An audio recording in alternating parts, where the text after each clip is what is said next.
Hi everyone, and welcome to another session on the Success with Craig coaching shows. Do you know, guys, I really do hope that you appreciate that my mission here is all about contribution, to really help you believe in the possibilities that lie within you, around you and before you. I'm over here in my villa in Spain. I'm just sat out on my patio, and you can probably see in the reflection it's quite cloudy today. There's no sunshine. Actually, it's just started raining. It's a little bit of a gentle breeze. The birds are still tweeting though. But I like to get outside, because I think, when you're in motion, it creates motivation. And what I want to talk to you today is really about what prevents motivation. What prevents you from, I guess, doing all that you have within you. Because I believe it's within your DNA to succeed. But what prevents us? It's fear. I think fear can prevent us from actually going out there and doing what we need to do. Because what fear does is it creates a level of focus, and it creates a level of focus on something. And more often than not, we're worried about, the fear of pain, the fear of loss, the fear of death, sometimes maybe the fear of success, or looking like a fool, or maybe not making the cut. And fear's really developed through having a level of uncertainty. And what I want to do today, get my words out, it's the rain, I'm sure. What I want to do today is hopefully give you some solutions to try and remove fear from your life. And it's not going to happen overnight. It's going to take persistent and consistent perseverance of some simple fundamentals and implementing them in your life to remove uncertainty and replace it with certainty, to remove fear and worry and replace with urgency and faith. And that's really what today's show's all about. And one of the things I find is fear more often than not creates worry. And worry's not good for the soul, it's not good for our environment, and we can more often than not worry about not being good enough, or worry about finances, or sometimes maybe worrying about that first date or that first driving lesson.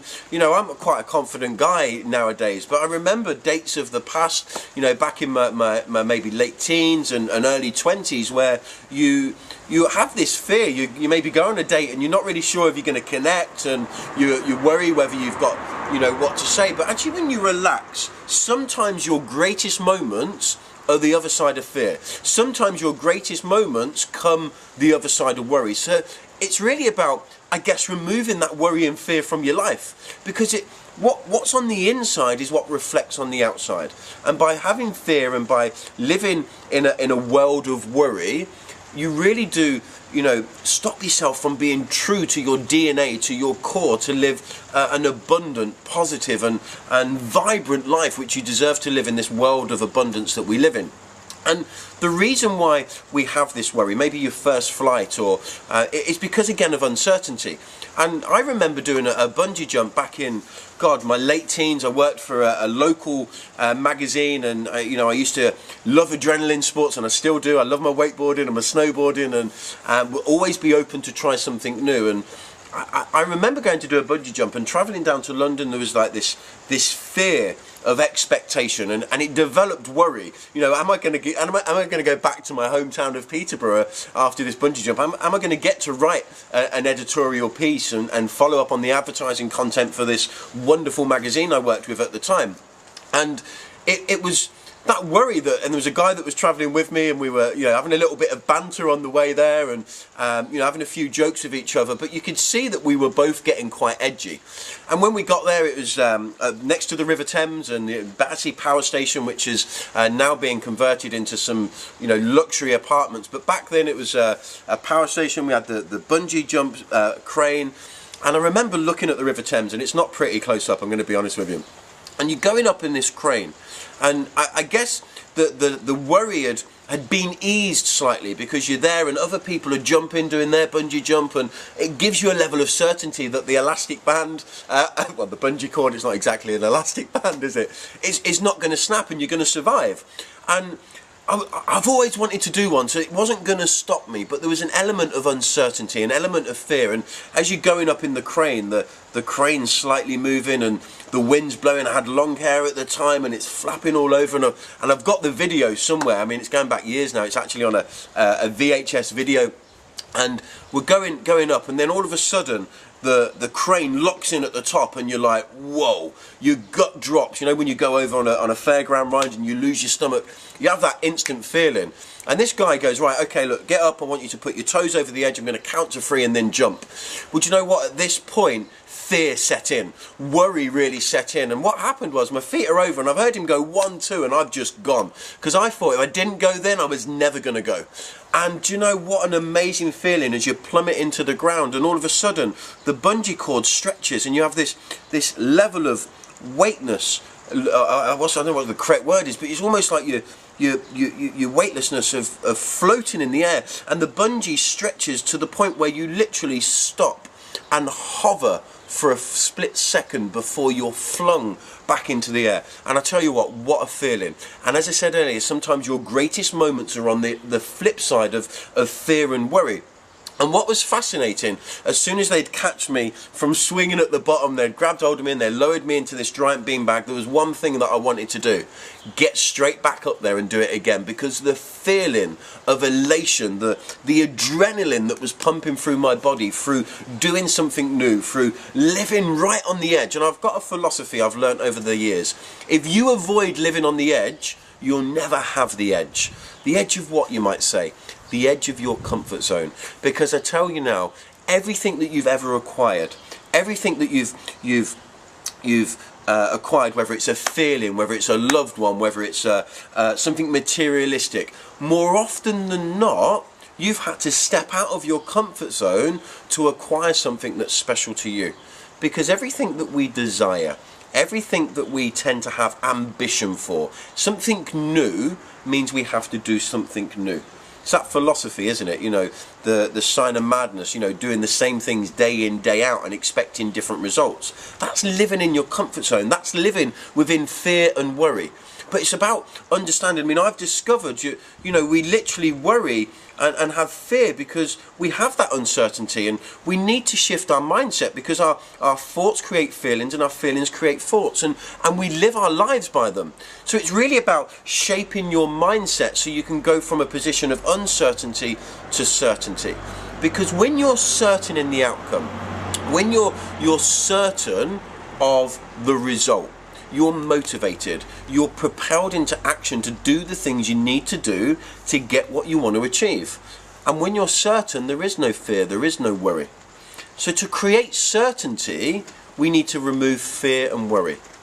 Now, the polar opposite is really when you feel fear, when worry comes into your mind, your body and your soul, you need to mentally remove that with the power of your mind by literally visualizing, replacing fear and worry, fear and panic with urgency and faith. And that's exactly what I did on my bungee jump.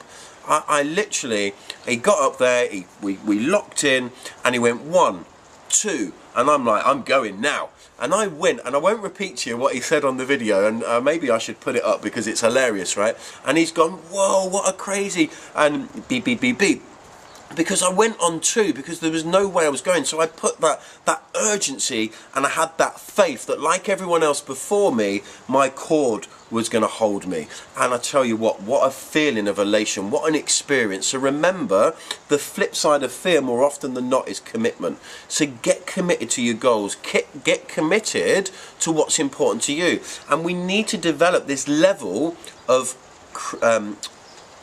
God, my brain's gone. A level of certainty. If you can create a level of certainty through being solution orientated, remember, replacing fear and panic with urgency and faith, then it's about conditioning your mind. And I want to talk to you about conditioning your mind for a moment, because I'm not sure if you've ever come across the reports of when they, like scientific reports, and they've got a lot of athletes and people that you know were top level in their support, top level in their arena, you know, and this is what these coaching programs are about. This coaching contribution to you is about helping you become in top level in your game, in your arena. But anyway, I digress. And what they did is they connected these athletes into, you know, muscle things all over their muscles. I don't know what the correct terminology is, but they basically connected them to a computer, and they got them to run their race. They got them to complete their sport, their activity, and they measured the muscle growth. They measured the muscle, you know, how the muscles moved and how the brain triggered. They measured all the trigger points as they ran their race. And there's me, like, look, running on my chair here. And they measured everything there, okay? And then what they did is they took the same athletes, the same sports personalities, and they put them into a quiet room. They connected the same computer to the same muscles, and they asked them to visualize their race. They asked them to visualize their sport, to visualize them completing their game, their activity.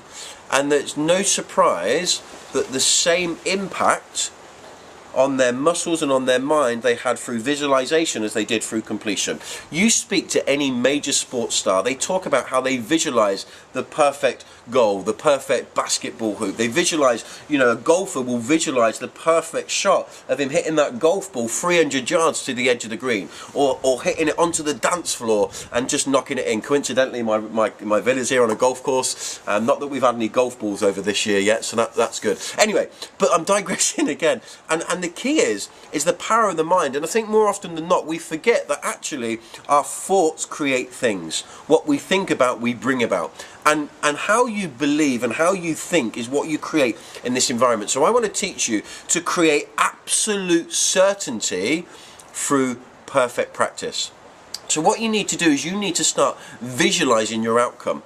And just like a sports personality, or just like a successful business entrepreneur, if you can visualize your day, and there's so much that you can learn about the power of visualization and visualizing, you know, you being where you need to be, becoming the person you want to become. If you can start to visualize that by basically practicing in your mind first. So we hear this common saying of practice makes perfect. Well, actually, perfect practice makes perfect. I remember listening to Andy Robbins some time ago, and he was talking about how to create certainty through removing that uncertainty to create an absolute certainty through the power of visualization, through perfect practice making perfect. So I want to help you remove fear and worry from your life. Fear, panic and worry, through replacing them with faith and urgency, through getting into motion, because motion creates motivation. And then if you can constantly, persistently, perfectly practice perfection. So get practice. Perfect practice will make perfect. And look, just remember, guys, you've got the DNA within you to grow. The flip side of fear is commitment. So get committed to living on the edge. Get committed to stepping out of your comfort zone. Get committed to expanding your potential through changing your mind and practicing visualization to get that perfect result and create certainty within your mind, body and soul. I hope this session's give you a little bit of an insight to help you raise your game, raise your expectations in the possibilities that lie within you, around you and before you. Have an absolutely sensational day.